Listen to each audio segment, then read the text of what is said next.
Alam mo, Colonel Arnedo, inconsistent ka kanina. Tapos ang masakit sa akin, pinagluloko mo itong Senado eh. Sinabi mo na walang warrant kasi nagkikasing. Anong sinabi mo ulit? Sorry? Validating, Your Honor. Hindi, meron ko pa isang sinabi na word. Yun lang, Your Honor, Hindi, meron ko pa sinabi na, sabi mo walang warrant dahil, aside from validating, meron ka sinabi na word. Covert operation. Covert. Yes, Your Honor. Sinabi mo covert operation. So, para mailusot mo, yung hindi na sila kailangan magsuot pa ng body cam, na kailangan magsuot sila sa bonnet, you use that word covert para mapagtakpan mo yung kawalan sa procedure na hindi na rin kailangan ng barangay.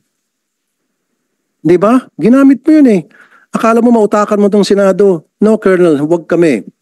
Kasi, and then later on, nung nagbigay sa iyo ng leading questions, si Chief Bato de la Rosa, our Honorable Chair, yes, may warrant yan. Nasa warrant, kaya lang hindi namin dala. You see, pinaikot mo kami. Covert operation and then ngayon, may warrant pala, hindi lang dala. So kung covert operation, hindi na kailangan ng barangay. Kung covert operation, pwede nga bonnet, tama? Kung covert operation, maski wala nang body cam.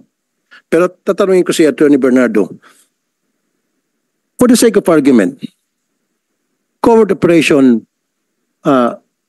Attorney Bernardo ng NAPOLCOM, kailan ba mag-bonnet? Ay body cam? Hindi. Your Honor po, kung tutukuyin ko yung sinabi po nila, kung sila ay merong covert operation or validation, this is a planned activity. Kaya dapat dala nila yung warrant of arrest. Kasi nga kung ginayak nila yun, pangalawa, dapat nakalagay yun sa logbook na meron silang operation. Sa informasyon po namin, hindi naman nakalagay na magsaserve ng warrant. At meron lang silang titignan. Kaya hindi rin tutugma. Pangalawa, kung yung sabi nila na meron silang service ng warrant of arrest, hindi po sumunod talaga sa proseso. At kung titignan po natin, doon sa nabanggit nyo pong command responsibility, kung merong ganong infraction, dapat nagkaroon na ng proseso na aalamin saan sila nagkulang at ano ang nangyari. Yun naman yung sanang pinakikiusap namin sa Chief of Police. Dapat po yung pagsusuot din ng bonnet, natukoy din po natin nung nakaraang hearing yan, kung talaga magsaserve ng warrant, gaya ng sabi nila, dapat meron namang kasamang nakaupuro uniformadong tao. Kailangan magpakilala muna. Kung sakali ang sabi nga raw nila, baka meron pang masamang mangyari doon, kaya hindi nila isinama kagad yung pulis. Yung mga bagay po ng yun dapat mausisa rin. Pero hindi namin po pinahihintulutan na yung normal operation nakabonet. Kaya nga po, Attorney Bernardo, para mapagtakpan nitong si Colonel Arnedo yung mga pagkukulang nila from serving the warrant, bumuelta siya sa yung nagkikasing daw. Kahit rin po magkikasing dapat dala na rin nila yung warrant of arrest.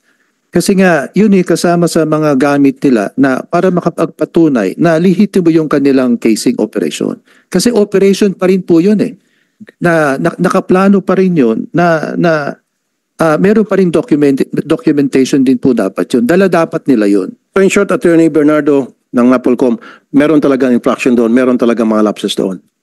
May mga procedure na na-violate. Offhand po, mukhang meron pong, kung babasihan po doon sa pagsaserve ng warrant of arrest, meron pong kulang. Kasi nga, kung wala silang body-worn camera, ang sabi po ron sa Supreme Court kahit na covert operation, ang sinasabi nito. Hindi rin po kasi ang narinig ko nung nakaraang meeting magsaserve sila ng warrant dapat meron silang motion sa husgado kung wala silang body-worn camera na hindi nila ma-serve na walang body-worn. So kayo pong testigo, Attorney Bernardo, na merong nagsisinungaling sa kanilang dalawa, between the colonel and these three. So it's just a matter kung sino pipiliin ni Chief Bato de la Rosa, kung sino sa kanila ipapakontempt ngayon mismo. Kasi nga, kayo pong testigo, sabi nila they were serving warrant and they have in their possession warrant of arrest. And now, at Colonel Arnedo said, walang warrant because sila ay nakikasing lamang. So, clearly, may nagsisinungaling sa dalawa. Covert operation ang ginamit niya. Tama ba, Senator Bato? Yes, in order, it doesn't take Attorney Bernardo to decide kung sino sa kanila nagsinungaling. It's better na pakinggan natin kung sino talaga nagsinungaling sa kanila. Kasi, Chairman, Mr. Chairman, yun na, very clear na dito, established na rito na nung last hearing, we were all here, at sinabi nila, they were serving warrant. Remember? At meron Yes, hawak na warrant. Sinabi nila. Hindi na sinabi na may hawak silang warrant, ha? They were serving warrant. Ang sinabi nila dito. Nagsabi ba kayo na hawak niyo warrant? May dala kayong warrant? No, they said they were serving warrant. Nag-serve kayo ng warrant, di ba? Operation? Yes, Your Honor, magsaserve po kami nun. Pero hindi, Ano isi-serve niyo kung wala kayong dalang warrant? with due respect, Your Honor, lahat po yun ay documented from pag-alis namin. Actually po, planned operation dahil po pinlano po namin yun, naka-logbook po yun, naka-blatter. At So, naka-blatter, na lalakad kayo, mag-serve kayo ng warrant? Yes, Your Honor. Saan Your yung Honor, blatter? Saan yung blatter na yan? Okay, part po yun sa mga sinabit okay, namin ayan na naman, Mr. Chair. Palagi nadudulas, magsaserve sila ng warrant. At again, kumukontra naman sinasabi ni Colonel Arnedo, yung kanilang PD, na walang warrant dahil sila ay nagkikasing lamang. Again, hindi na naman tumutugma. Ang daming hindi pagtutugma-tugma. Covert operation, hindi, hayaan mo siya magsalita. Let him speak. Do not stop him. Isa ka pa. See, sandali, hindi, I'm not talking to you, sir, Colonel po. You see? Sinabi niya, they were serving the warrant, which means they have the warrant in possession, because if you're serving the warrant, then you must have that paper. Yes, dapat. Kaya nga, di ba? Simple English. They were serving the warrant. So, merong hawak sila. So, saan ang warrant nyo at that time? Bakit hindi kayo nagdala ng warrant? According to your dala po ng warrant officer ko, Your Honor. Ako po yung sinasabi lang hindi may dala, pero yung warrant officer ko po ay meters lang po ang layo sa akin. Sinong warrant officer nyo at the time? Police Corporal Joel Dicen po, Your Honor. Ikaw? Yes, Your Honor. May dala kang warrant ng time na yan? Nasa bulsa ko po, Your Honor, kasi po magsaserve po kami ng warrant of arrest. Kaya nga, paano kayo magsiserve kung walang warrant? So, dala-dala yung warrant. Dala po namin, Your Bakit Honor. sabi mo na walang warrant? Magbabalidate pa lang kami that time, Your Honor, nung... Sandali. Mr. Bakit Chair. mo sinabi na walang warrant? Mr. Chair, alis na lang ako rito. Hindi ko matiis. Nakikita ko na parang itong mga pulis pinagluloko. I'm sorry, I have to walk out. Hindi ko kaya to.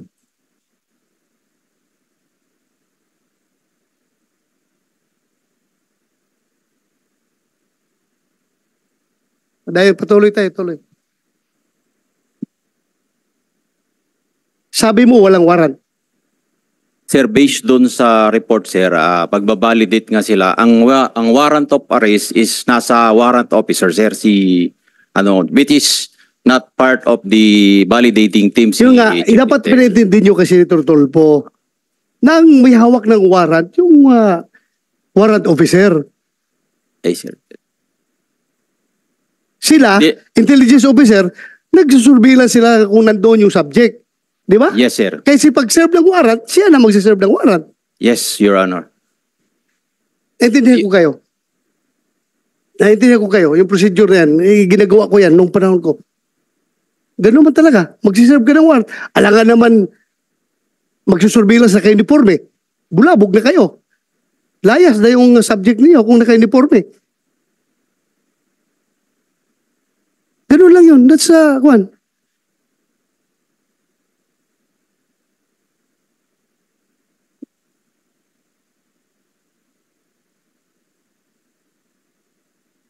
Mahirap yung ako.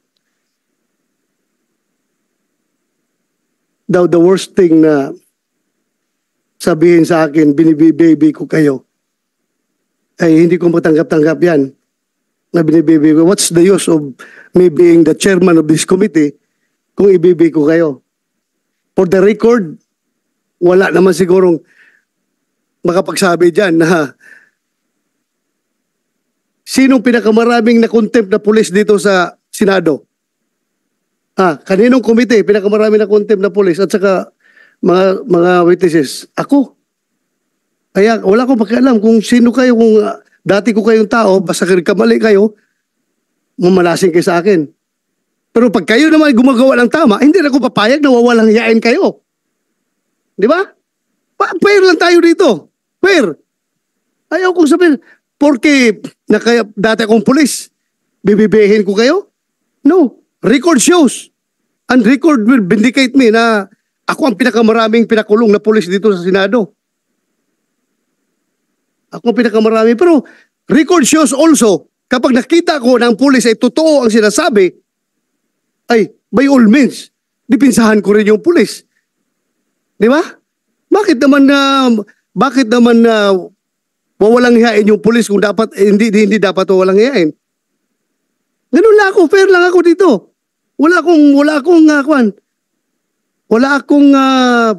akong pinapaboran dito. The most insulting action is for that kasama mo dito, mag-walk out, walk-outan ka.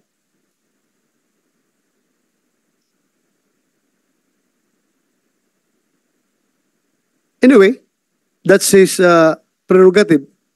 Kung ayaw na niyang makinig sa hearing, kanya na yan. Ako lang man. I am trying to be fair here. Wala akong bias dito. Kahit na sabihin nyo, dati akong chief PNP, ang dami ng pulis minala sa akin. Ako lang, fair lang ako. Ayaw ko lang rin na masyadong kinakawawa yung pulis na dapat hindi naman kakawawain. Respetuhin lang rin natin dahil kung ano yung right ng mga complainant na civilian, ganun din ang right ng mga pulis. Fair lang tayo. Yun lang sa akin. Ayaw kong ma-accuse ako na binibaby ko kayo. Never in my pagiging chief PNP o mahirap na magsalita dito. Everything is recorded. If you know me, you will realize, para sa inyo nakakilala sa akin, if you know me, you will really know me.